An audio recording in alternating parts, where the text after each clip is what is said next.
La plupart des organismes publics au Québec peinent à atteindre leur objectif en matière d'employés issus des minorités visibles et ethniques. Clairement, les résultats ne sont pas au rendez-vous. Dans son rapport, la Commission des droits de la personne et de la jeunesse observe que la proportion de minorités visibles est passée de 2,7 % en 2009 à 6,3 % en 2019, alors que la cible est de 10,3 %. Une des explications est que le programme d'accès à l'égalité pour contrer la discrimination en emploi est encore mal compris.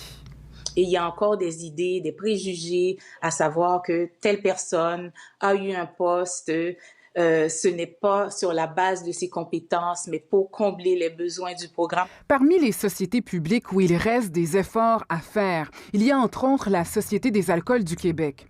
Sur 7 500 employés, 122 sont issus de minorités visibles. Il en manque 569 pour atteindre la cible.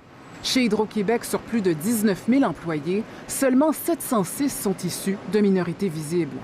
On a mis en place plusieurs programmes, on fait beaucoup de sensibilisation auprès de nos gestionnaires, nos équipes de recrutement également pour s'assurer qu'à CV ou à candidature identique, une personne issue d'une minorité visible ou ethnique aura sa chance. Mais il faut en faire davantage, comme le souligne le premier ministre François Legault. Mais moi, je reconnais qu'il y a un problème.